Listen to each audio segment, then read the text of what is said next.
guys doing today? Let's get cozy because it's about to get a little uncomfortable in here.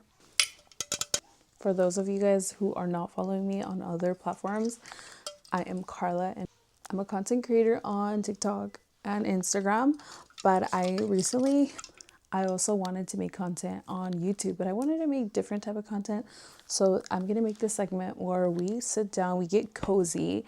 That's the first thing. We get our favorite drinkity drink. And we just chit chat. Are you guys seeing that? We chit chat about oh, that's like fizzing up. Do you guys hear that? We talk about different subjects. Some of them may be a little uncomfortable because it's going to be a little touchy subject sometimes. I just wanted this to be a very comfortable spot and safe spot for many girlies on here.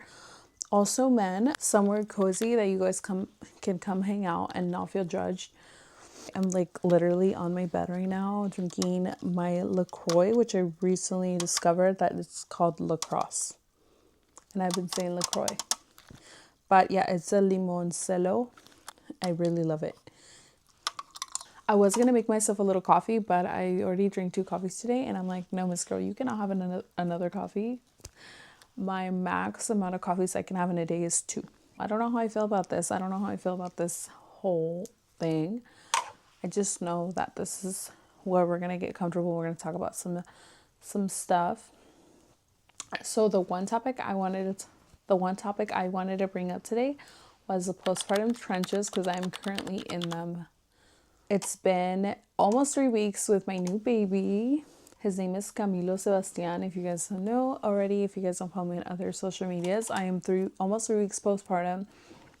I can say I feel great. I feel like I've been making an effort. My mindset is really strong because with my last baby, I was able to keep if you guys hear him, that's him. I've been able to keep such a strong mindset with my last baby. And it was so good to do that. I was able to stay active and feel good. When you look good, you feel good, vice versa. Like, there are a couple things that people don't tell you about postpartum and how we should feel. No one should tell you how you should feel because everybody's going to feel different. Every pregnancy, you're always going to feel different. For me personally, this one was a little bit tough because I already have a toddler. So during my pregnancy, I did have the ability to work out, which I'm so thankful because I made sure I made time for that. And that was one of my priorities, as well as like still trying to be like the best mother I could. Like, I didn't have a hard pregnancy, but it was just hard because at the end of my pregnancy, I was struggling with like my energy just because I already have a little baby. He's 1 barely. He had barely turned 1. That last month was tough. I had to get induced. The reason I had to get induced is because I had something called cholestasis. If you guys don't know what that is, it's like something weird.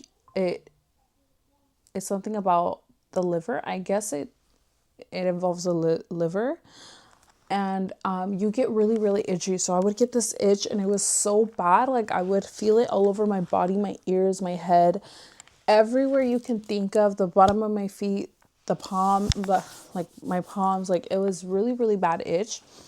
And I had that. So I had to get checked. I had gone to the doctors to get checked, blood work. And I had my appointment. That was on Thursday and I had my appointment on Tuesday, and it was a whole total mess because I showed up to my appointment on Monday thinking it was that day, and then the next day was my appointment. So when I went to my appointment, my doctor was like, well, you just got yourself a ticket to the labor and delivery. And I'm like, what? Like, okay.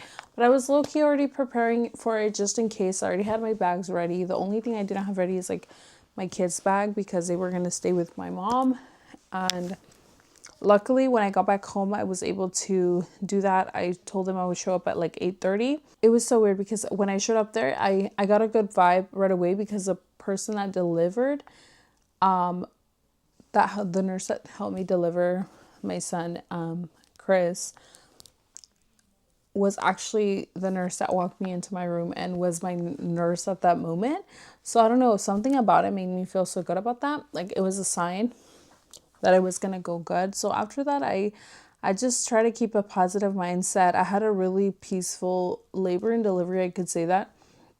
I did the Cervidil and that went smoothly. After the 12 hours, they have to keep it in there for 12 hours. They checked me and I should have not been like dilated because it's only supposed to soften your cervix. And I was dilated. I was already dilated for. So after that, it picked up really quick. They didn't have to do Pitocin or anything like that. My body was doing what it needed to do. I went from like 4 to 6 really fast, and then 6 to like completely baby being out. I did not do epidural. This is one thing that I recommend.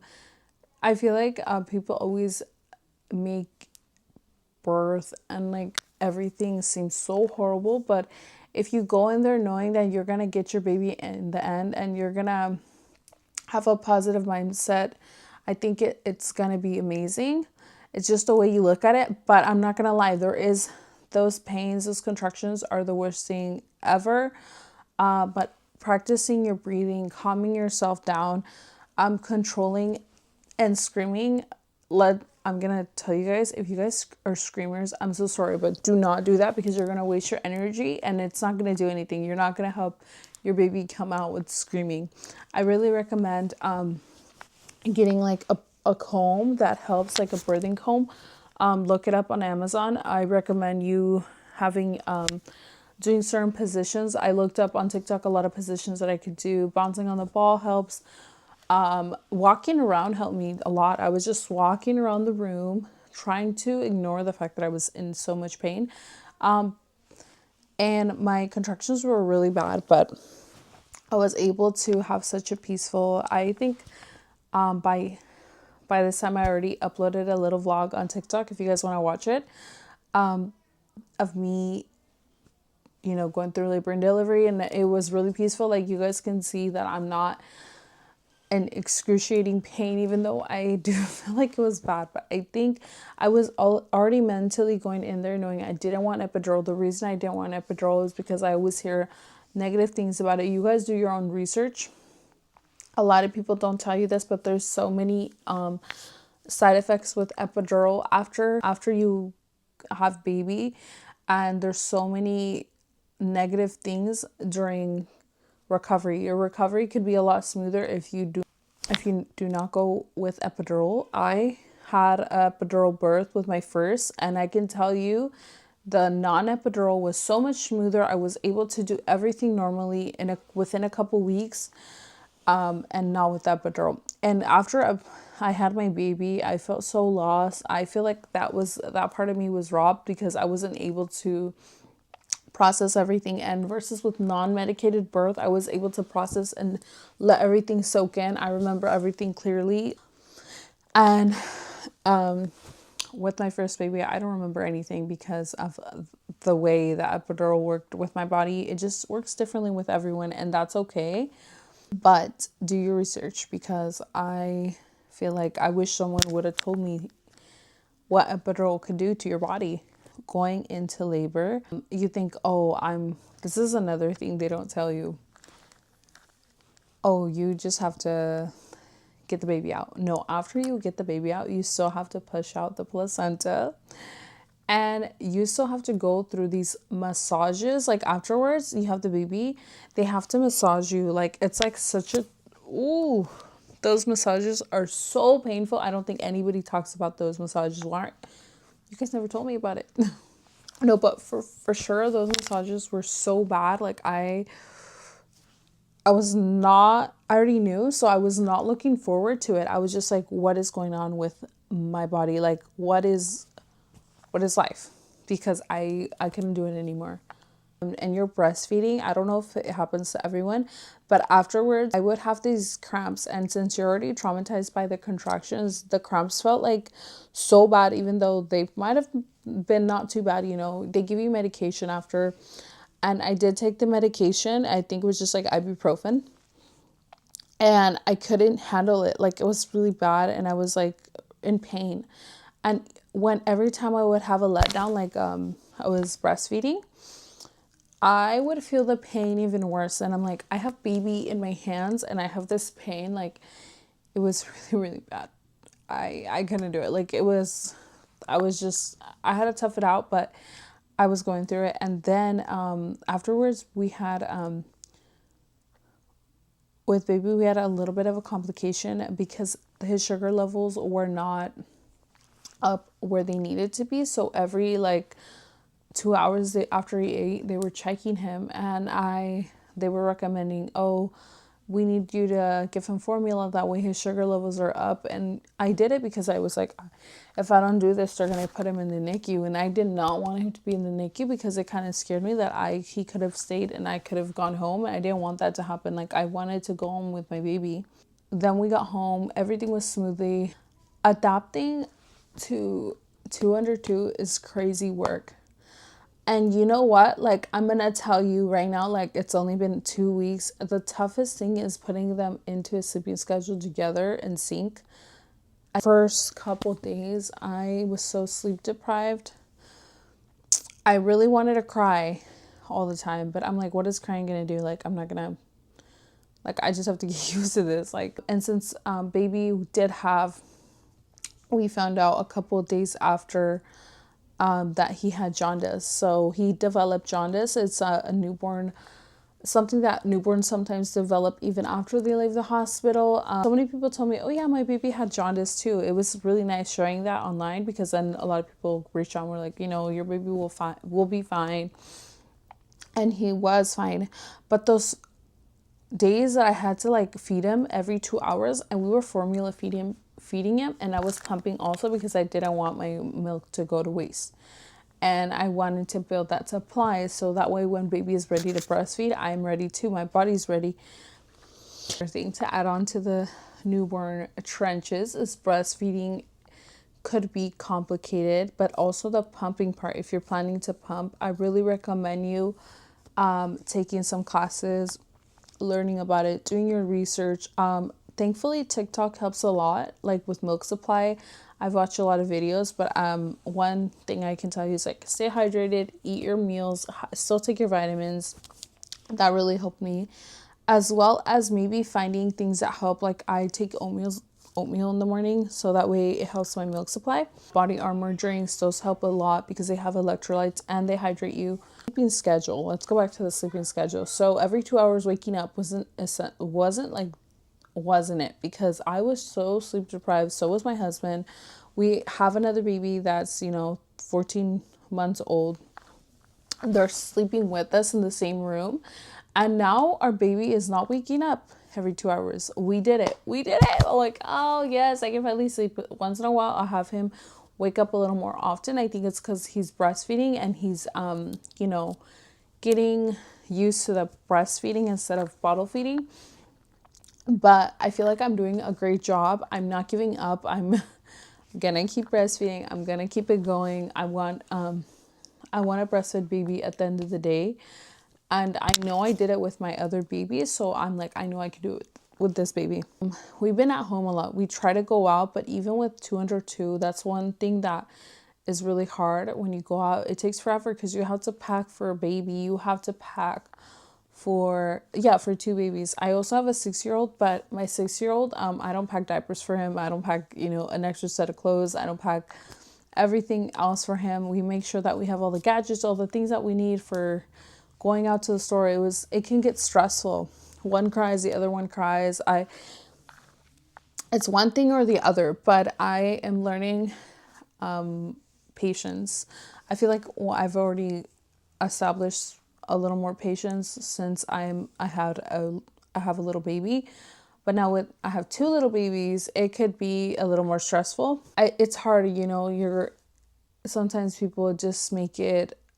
I feel like a lot of times people online see you and you're doing good, but I don't think they see like how you feel and how hard it is. In reality, it is hard. I'm not gonna come tell you have 202, make it sound so amazing. It's only been 2 weeks, almost 3 weeks with 202. And I'm not here to sugarcoat things. Like, it's tough, it's hard, but I know that we're gonna get through this. I know we're gonna get through the newborn trenches. It's gonna get easier.